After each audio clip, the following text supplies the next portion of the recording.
Hi everybody, I'm Britt Savage for WooFDriver News. I hope you're having a great day. I am coming to you live, bringing you the best in dog news stories.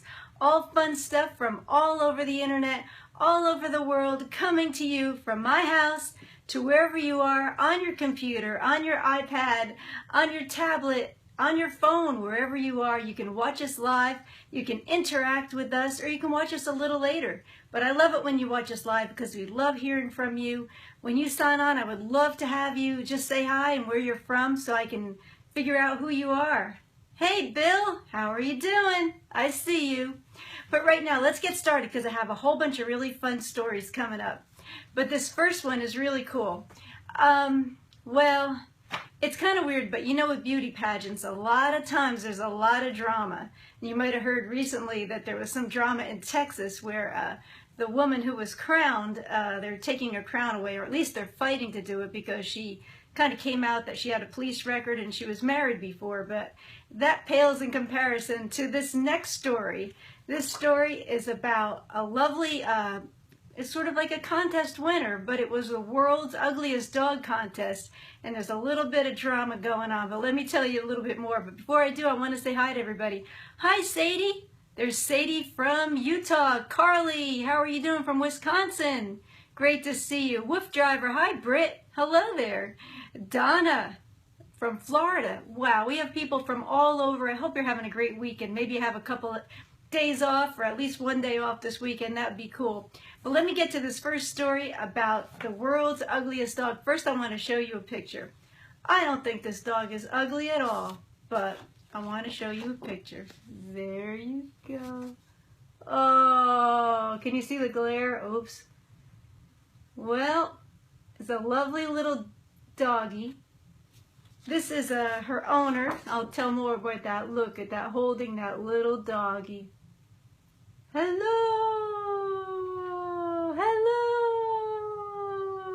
Hello. Okay. This is, it all started when Sweepy Rambo, that's the name of that sweet little dog, a 17-year-old blind Chihuahua Chinese crested mix, won the coveted title. So this is what happened. Little Sweepy had competed 3 times, and the 3rd time she finally won.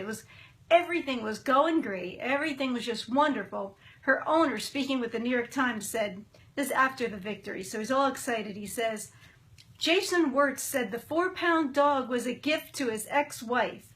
After the couple divorced, he kept Sweepy because his ex-wife thought she was ugly.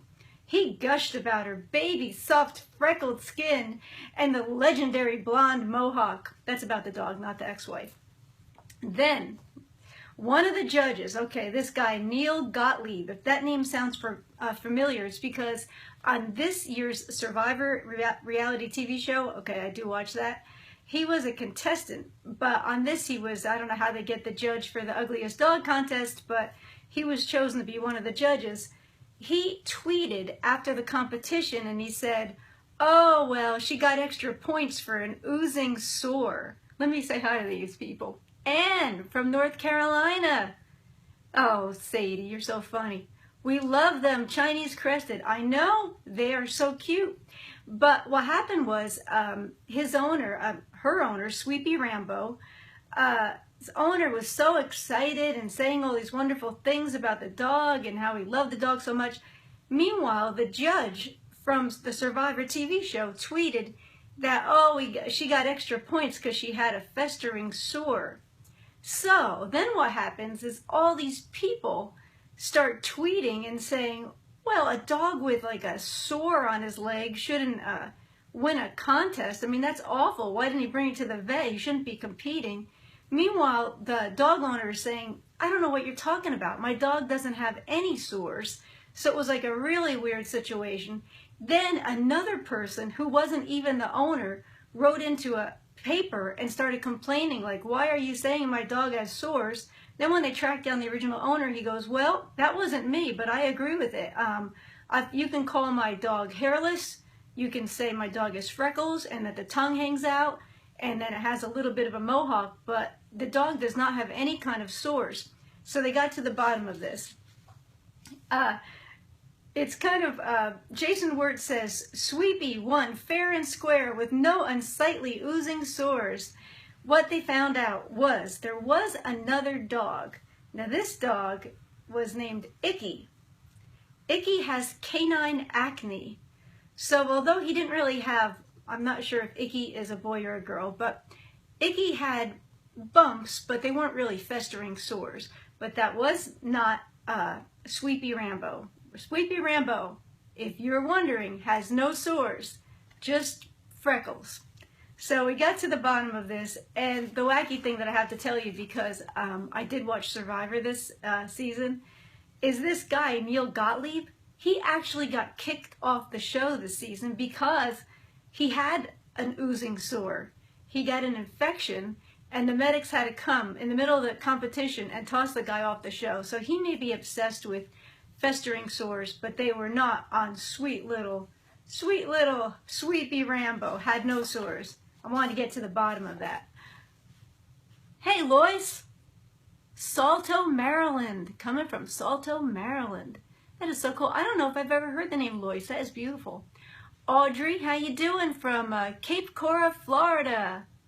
Aw, Donna says, sweet baby. I agree. Sometimes I think they're ugly in a cute way. You know what I mean? But I'll give you one more look at that. You can look right here and you can say, Sweepy Rambo. Look at Sweepy Rambo.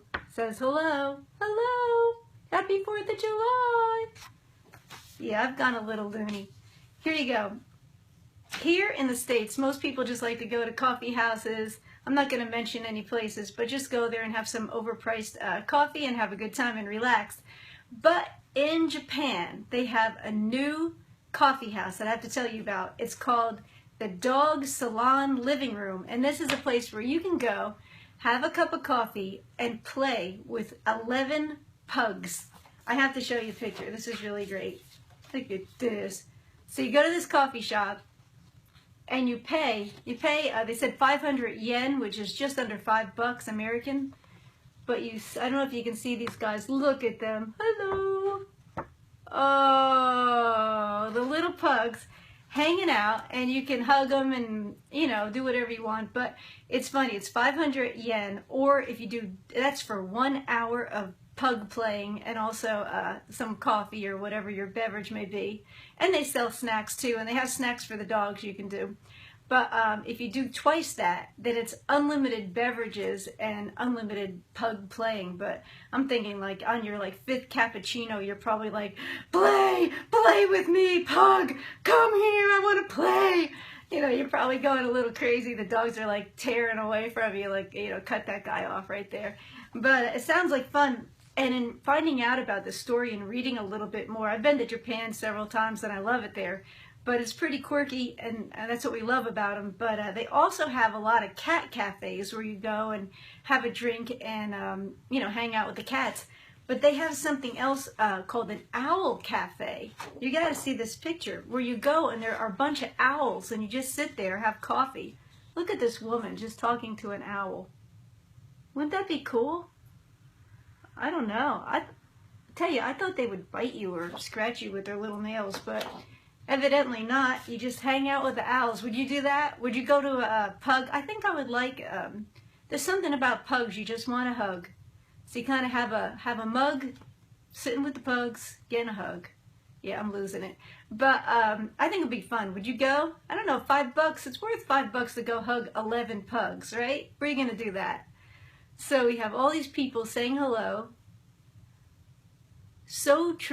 Am I saying it right? Soterius. Hello. How are you doing? We got Mark. Yay, WooFDriver. Hello there. I'm so glad you guys are watching. And make sure you tell your friends. We have so many other cool shows on, and some even more. I know some secret shows you don't even know that are coming. And they're coming like in the next couple weeks, so you're not going to believe it. Each one is more entertaining than the rest. How are you from Maine? Hey, Corey. I'm doing great. I'm in Nashville, and they call it Music City, and I'm in the music business, and I don't know, it's just a fun place to live, but I've lived all over in New York City and New Jersey and all that. Hello from, love to hug a pug. I agree. Who wouldn't? Oh, any dog. They're all fun. All right. Now, we all know dogs. We're all here because we love dogs, right? Well, dogs fetching something. It's kind of no big deal. I mean, with mine, I'll have to talk to Dean Miller about the retrieval of the fetching. But fetching for dogs is no big deal. They just go, they catch it, they like it. It's a big deal. Unless they actually fetch a human hand. So that's what happened in this next story. A barber who lost his hand in a horrible fireworks accident in Chicago was able to retrieve part of it with the help of a dog. Rafa Shayaya was setting off fireworks in the alley when the accident happened. I remember looking at my hand and there was no hand there, no fingers, no nothing, Shayaya said.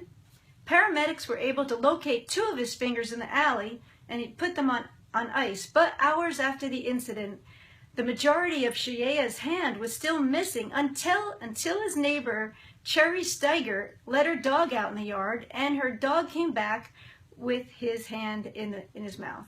So evidently the explosion from the firecrackers basically blew his hand across the alley into her backyard, and that's what the dog brought in. So they quickly got the remainder of the hand out, and from his hospital room, Shayaya said he's not sure if he's going to be able to go back to his profession as a barber, but they've reattached the hand and there's some mobility in it, and he just wanted to send this out as a very timely warning for everybody to watch out with the fireworks, because there's enough people doing them professionally. We don't need people doing them in alleys. But I understand, it's fun, I get it. But be careful, and I know each one of us touched about the subject of keeping our dogs safe and calm during this time, especially, of course, in the U.S. But let me see what these people are saying. Hey, Mohammed, how are you doing? We got Dottie. You have some... Oh, you have a safe 4th of July weekend, too. Well, that's great. Now we have... the next one. All right, this is a very, very scary story, so I hope you can take it. But have you heard about the terror puppies? Have you? The terror puppies. I want to show you pictures because it's a little scary, but I hope we're adults. We're not like rated here for adults, but here we go. Here are the terror puppies. Are you ready? There's one. There's another. Look at that. Look at that face. Up. Look. Look. Look. A British teacher has been bombarded with hate messages after accidentally advertising the adorable puppies she was selling as terror puppies. 25-year-old Susanna Davies was forced to change her phone number after receiving hundreds of calls and pages of texts telling her what a horrible person she was to be selling, what was she saying, vicious puppies. Her Jack Russell named Fudge gave birth to a litter of pups 8 weeks ago, and the dad is Roger, a Pattendale Terrier, which is a British type of terrier. So the pups are terriers, but they're not terrors. But that's what she meant when she called it into the newspaper, but they, posted it as terrors. She says, I can't believe that people thought I was advertising vicious pups. I'm the world's biggest softie for dogs, and they are the most adorable puppies. You could hardly describe them as terror dogs. They're so tiny and cute. One of them is pure white with black eyes and looks like a little panda. Well, they definitely look cute to me.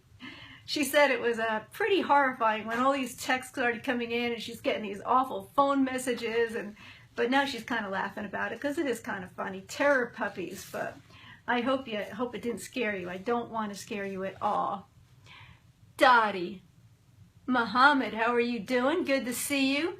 But I wanted to let you know that so many things are going on WooFDriver, and as I said, there's some new really fun shows coming up.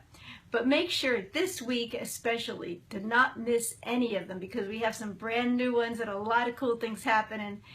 We have, of course, dog counselor Dean Miller is here, and his show was so funny the last time. I forget, is his dog Millie? I know Flip is one of them, but he brought one the last time that was didn't want to sit down, and then once he got up and playing with the other dogs, it was really great. He's always got something fun to teach us, and I love that. I've learned so many things. And we have Barbara Kurtman, and she's really great. She has a really cool show, and it's called Animal Secrets. And also author Carol Grace Anderson. She just had a book signing, and she's just great. Always coming up with some new things to talk about and how we can relate to our dogs, and just all the lessons that what we learn. And that's the actual name of her book. It's Paw Prints of Wisdom. So we can learn a lot of wisdom from our dogs, and we all know that. But a new guy on there, I've never even met him, but George. He's got a show on called Unleash the Dog Trainer. And he is pretty cool. It has a lot of great ideas. And just everybody's got a different way of training and working with their dogs and everything. But we have Woof Ditties, and that is with Bucky Harris. He's writing all these little ditties, little tiny songs about each breed of dog. And he's taking requests. So if you have like a beagle, he'll try to come up with a little song about a beagle, and then he'll go back about, you know, how they came about and what their breeding is and all that. Like even I have a Boston Terrier, but that isn't a terrier. So there's all different kinds of things you can learn about the breed of dog you have, or just ones that you've seen and often wondered about. He knows a lot about that, and he looks it all up. So it's definitely really cool. So there's so much going on, and we love hearing from you, and we love seeing the posts with your dogs and finding out what you're doing, and just reading your wacky comments. I'm just so glad that we're all part of a little woof gang here, and I love being part of it. Again, my name is Britt Savage. I'm here every couple of days, usually Wednesdays and Saturdays, about this time. So let me know if you want to hear or see something specific, and I'll be sure to let you know when I come. All the new news stories that are out there that has anything to do with dogs, I'm bringing them here. But thanks again for tuning in today, and I hope you have a wonderful 4th of July. And if you're tuning in from all over the world, I just hope you're doing all right. And we just love that you're here and we can share this time together. Thanks a lot, and I will talk to you soon. Bye now.